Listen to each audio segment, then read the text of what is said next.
wanted to build something unique. Well, I met Jason through Jeff. Jeff? I met Jason through work at OFS. We worked together a couple of years there. Two of us started talking about homebrew. He talked about being friends with Wade, and Wade was brewing, and so was Wade's stepdad, Pete. And that's kind of how this got started, I guess.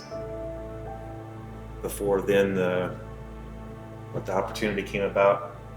Yeah, a random party, buying a building, talking about opening a brewery. Be a good location for a brewery. We all homebrewed. Jason's dad and Jason were homebrewing. I don't know when you actually started, but his dad, Kenny, also had homebrewed years before. My stepdad was also into homebrewing. Homebrewed with Jeff also.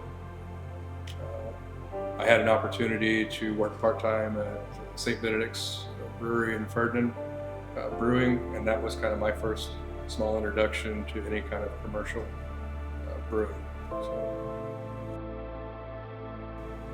My dad made the old-fashioned style homebrew, the prohibition style. He made that for years, and in 1995 was when I started. He was teaching me. Well, basically, I was the bottle washer and the gopher for everything. But when I moved out in 1995, he taught me then how to make that old-fashioned style homebrew. And kind of one thing led to another. You're never satisfied with one style or whatever. But I started branching out into some other styles of beer. But he continued to make that old-fashioned style. My dad was coming off cancer and was retiring and was looking for a couple of things that he was interested in doing at retirement once he got healthy, and this was one of the things that he mentioned. So we kind of jumped right in once he was ready to go. So that's how we got started. And a lot, like, I think one of the first different styles of beer, when you grow up in this area, at least like we did in the 80s and 90s, what we were used to was the domestic macro lagers, and that's what you knew was beer. If you were introduced to Guinness or Bass or anything like that with any type of ale back then was rare.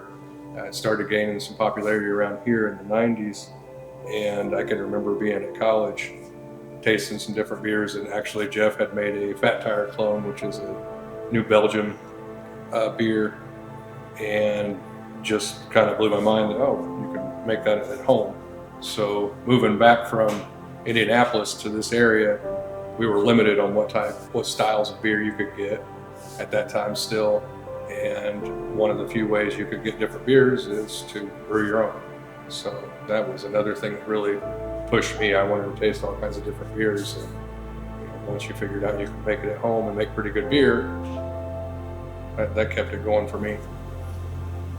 Yeah, that old-fashioned style was just a can of malt and some cane sugar, bread yeast, if you could find brewer's yeast. But a lot of guys just use bread yeast, and plus the can of malt would have a pack of yeast. But when going from that to kind of toying around with starting to use some specialty malt extracts back then, plus some steeping grains, plus special yeast was. It was hard to get those ingredients. You'd order them online. There was an occasional homebrew store here and there, but typically you'd order online, and you'd hope the yeast was still viable, and it's just a totally different day, in terms of trying to make things back then. The equipment was different. The limited homebrew equipment that we had was open crocks and beer soda bottles from the 50s and 60s that had been recycled and homebrew bottled them God knows how many times, to go from all that to this modern fancy equipment's pretty cool, you know, to see that evolution.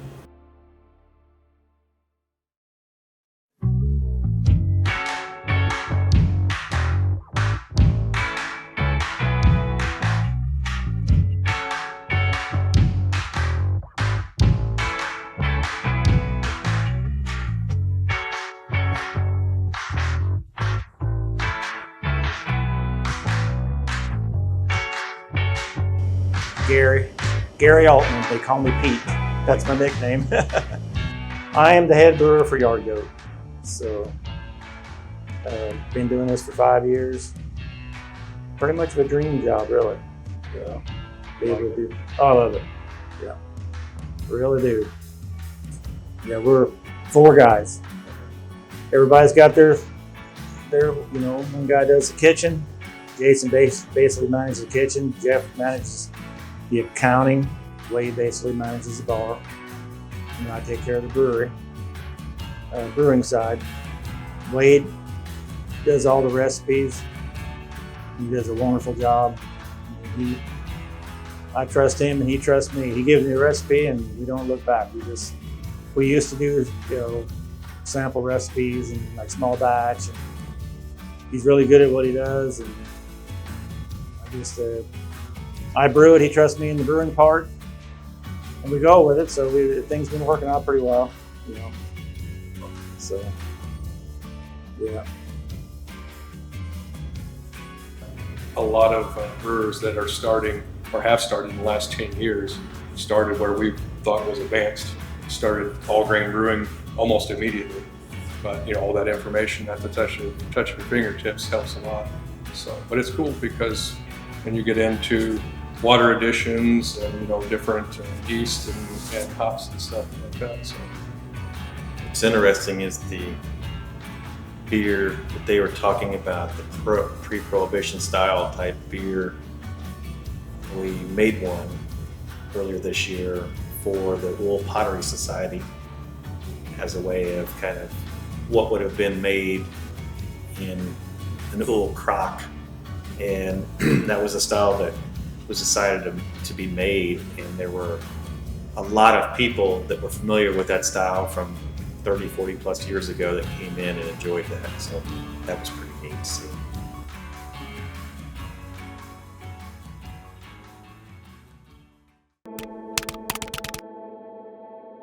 This was a chance to bring something to Huntingburg that I've wanted in Huntingburg for a long time. A place like this, and if it was somebody else doing it, I would have been so excited about this place, and then I had a chance to actually be a part of doing it, which was that was the thing for me. Like this opportunity, this was going to be the only chance I get at something like this, I think. So It just seemed like the building fit. You know, the building fit. Huntingburg was. You know, a good location. yeah, I think 4th Street was just going under construction or just finished. Or they were renovating, and the city was renovating and working on this downtown area. And it's like, man, what a cool place to have a brewery and a brew pub like we kind of envisioned. Huntingburg was ready, and the local community. I mean, the support, the excitement. You also have your own beer made right here in Huntingburg. In the basement, that's, as of right now, you know, is not distributed anywhere else. If you want that beer, it's here. You know, we get people that come up from Henderson or stop over from Southern Illinois, all kinds of places that say, yeah, I've got a friend that lives up here, or a friend that was passing through here, and they told me about your guys' place, and you know, talked about how cool it was, and beer and food and pizza was great. It's really cool to see. That's probably the most fun for me, at least, to see how the word spreads. I'll take that one. yeah, I'll take it, I guess. We wanted to build a name and a brand around Huntingburg that kind of represented Huntingburg specifically, but a little beyond that too in terms of the community. And Huntingburg was really built off of railroad. Railroad extends through Du Bois County, Ferdinand, piece of it, all that. And So we decided we wanted to do something that was railroad themed, and we were throwing every single slang term you could come up with from the railroad perspective. And Yard Goat was the one that came up, and it's the locomotive that moves the cars around in the rail yard. And I don't know, we kept coming back to that. First of all, goat is hard to, people are going to remember that name. And then it also could incorporate the theme that we were going for with the railroad. And Stephanie, Wade's wife, came up with the logo that we went forward with. And that's been an iconic logo in the area since then, I think. I've been outside of the area and people have recognized the logo without the wording, so that's it's always a good sign.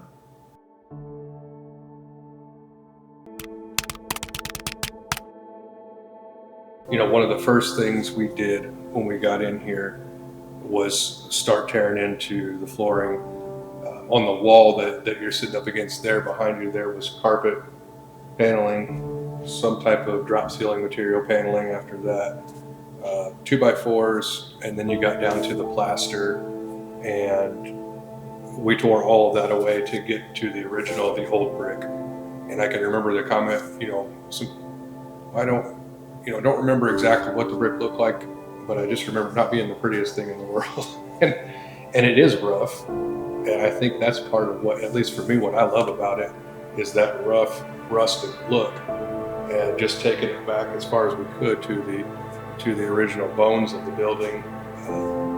We saved the bar top here is made out of some of the original flooring, or I guess it's the cross members or joists, the floor joist. We had a meeting in the basement. We were talking about this wood that had gotten thrown away into a triaxle out here when they had to put in the stairwell upstairs. There was a code they had to put in due to fire code. Some of the flooring and the ceiling had to be cut out, and these sections were tossed into a triaxle outside, and it was the original oak that the building was built with. So we 1897. Yeah. So we went out and pulled every bit we could out of there, and didn't know what we were going to do with it at the time, and ended up with some help from some friends and OFS helped us out with the bar top.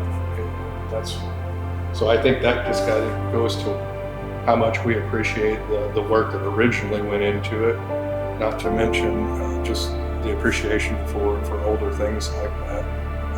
I just think the building is cool as hell, and all of 4th Street. It's really cool to see Butcher and Barrel do what they did with the old bank over there and everything like that. So, Jeff even built. We were like kids when we were tearing through those wall coverings to get to the brick, because we were so anxious to see the brick. It's like, what's there? What's there? And, we'd hit another layer and another layer. It's like, but we finally, and then the resident dumpster diver here going after those oak timbers was, again, like you said, we didn't know what the heck we were going to do with them.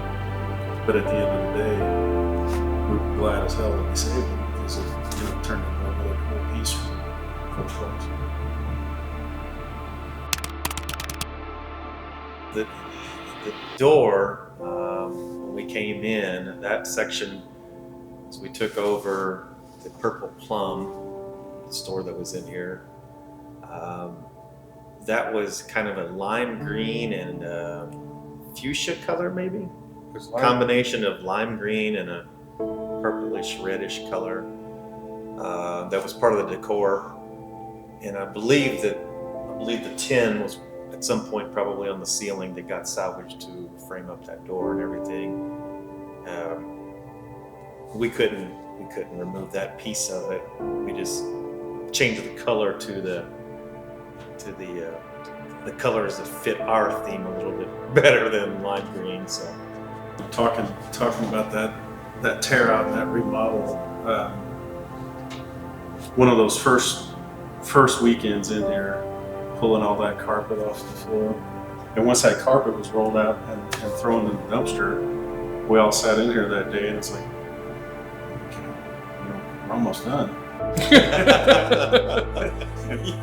And a year later we were. 15 months there.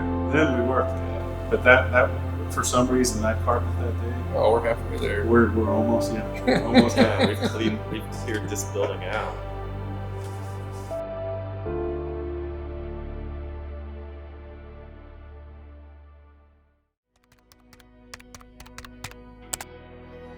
Well, I think if you, for people that don't know, don't work here,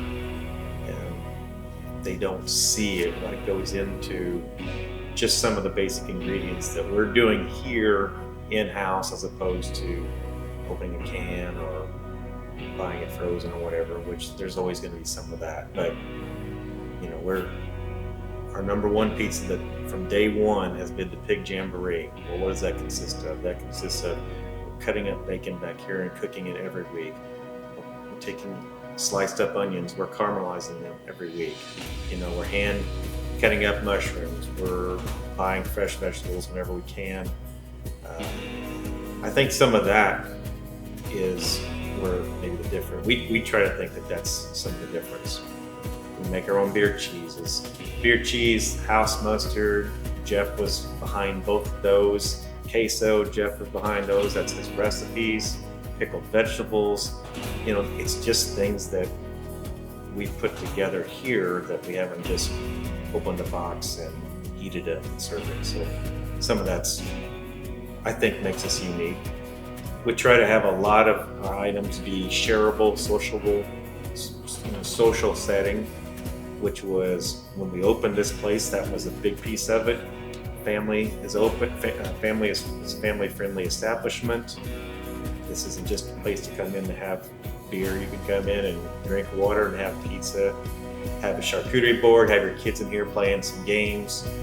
But we do a lot of things that are lay food out on the table, and it's social and interactive and things like that.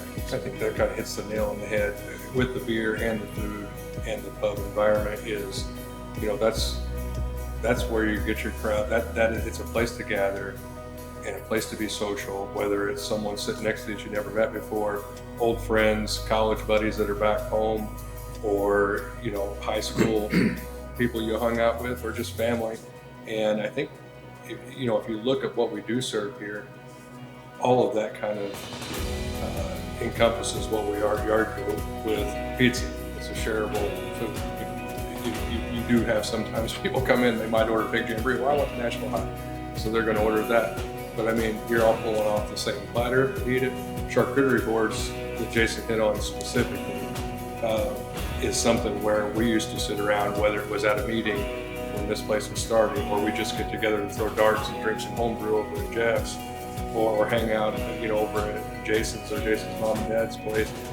You cut up, you know, around here, deer salami or just summer sausage, snack on crackers. I brought a couple different cheeses, and that was for us where the charcuterie boards. They weren't as popular when we first opened this place as they are now, or as common, I should say. And again, that goes back to a shareable item, same as the beer. They taste this.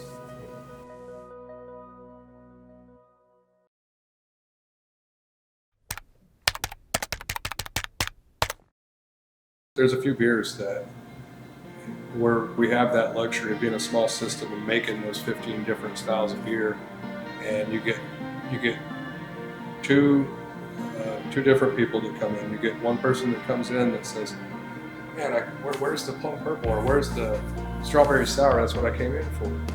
And it might be off tap for 2 or 3 weeks, and it'll be back on. And then you get the other person who comes in and says, "Hey, what's next? What's the new beer? What you got fermenting downstairs?" So they keep us on our toes like that. It's a lot of rotating and trying to walk that fine line of new beers and keeping on the beers that have helped us be successful.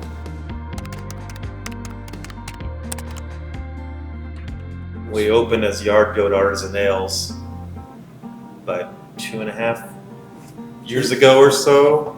2.5 years in. We went all in on a glycol system, which allows us to ferment at below ambient temperatures and specific temperatures, which is what is really required to do lagers.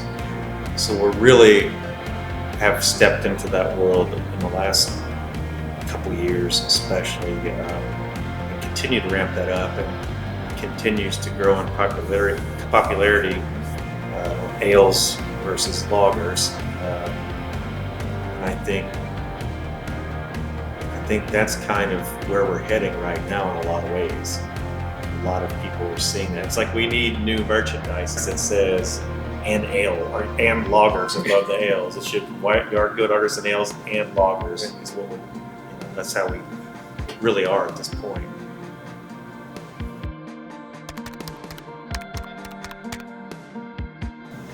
I think one of the initial biggest challenges was COVID.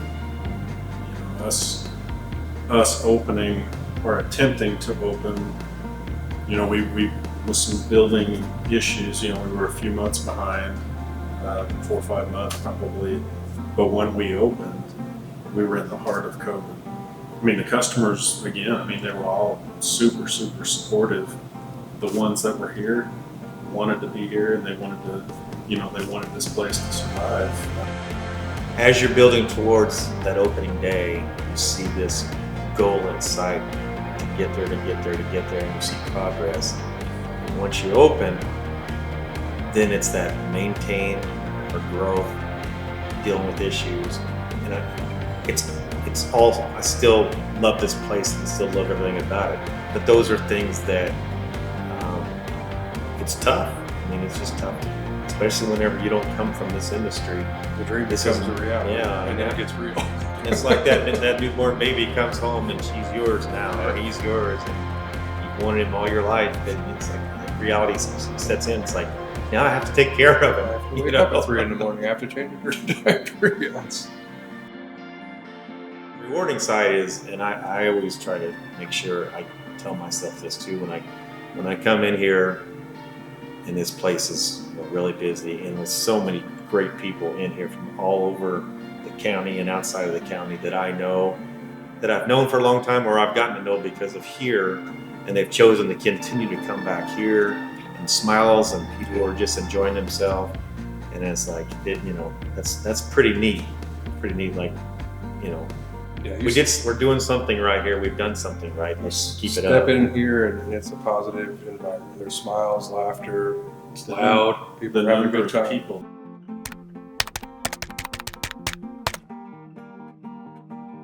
For me, I mean, it's kind of it's a thank you, to a lot of the customers for the support we received. But to me also, it's just community.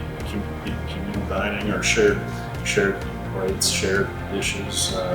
It's just a community gathering place, and I think we're thankful for the support we received.